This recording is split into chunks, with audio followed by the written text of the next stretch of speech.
कांग्रेस ने गरीब परिवारों और सेना को दी जाने वाली दालों में भ्रष्टाचार के कालेपन का आरोप लगाया है। पार्टी का दावा है कि भ्रष्टाचार के कारण केंद्र सरकार को 4600 करोड़ रुपए की चपत लगी है।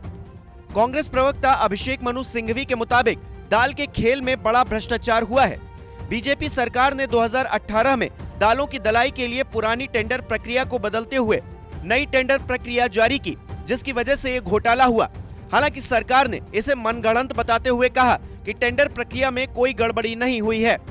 सिंघवी ने कहा है कि नाफेड यानी भारतीय राष्ट्रीय कृषि सहकारी विपणन संघ लिमिटेड ने दालों की दलाई और उनकी पॉलिशिंग के लिए दाल मिलों के साथ जो करार किया उसकी प्रक्रिया दोषपूर्ण थी। उन्होंने कहा कि इस पूरे खेल में 4600 करोड़ रुपए का घोटाला हुआ है।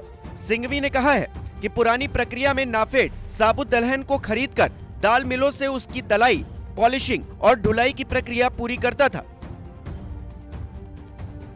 2018 से पहले सरकार इस काम के लिए दाल मिलों को पैसा देती थी।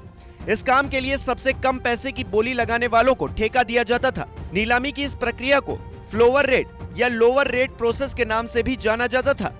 सिंघवी का कहना है कि आमतौर पर 100 किलो साबुत दलहन के बदले दाल मिलें लगभग 70 से 75 किलो दाल सरकार को लौटाती थी। लेकिन नई प्रक्रिया में सबसे कम बोली की जगह OTR सिस्टम लागू करते हुए कहा गया कि जो सबसे ज्यादा दाल वापस करेगी उसे टेंडर दिया जाएगा।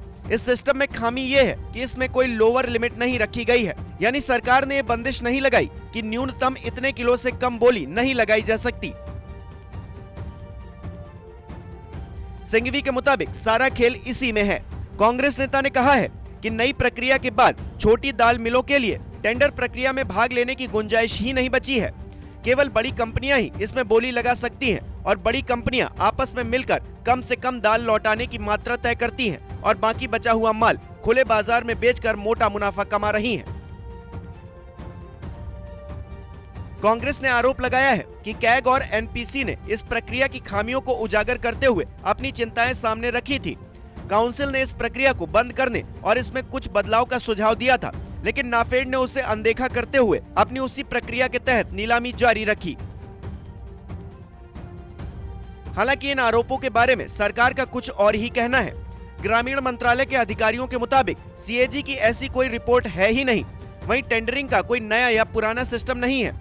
OTR सिस्टम 2017 से ही लागू है, जिसमें सबसे ऊंची बोली लगाने वाले को टेंडर दिया जाता है। जहां तक सबसे कम बोली का सवाल है तो कुछ राज्य जरूर इस प्रक्रिया के तहत दाल मिलों से दाल लेते हैं, लेकिन ये राज्य दाल मिलों से सीधे तैयार दाल खरीदते हैं।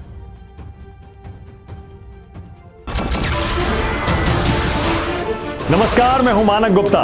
अगर आपको हमारा ये वीडियो पसंद आया हो तो इसे लाइक और शेयर जरूर करें, और हाँ, हमें सब्सक्राइब और फॉलो करना ना भूलें ताकि आप देश और दुनिया की कोई खबर मिस ना करें। तो जुड़े रहिए हमारे साथ और देखते रहिए न्यूज़ 24।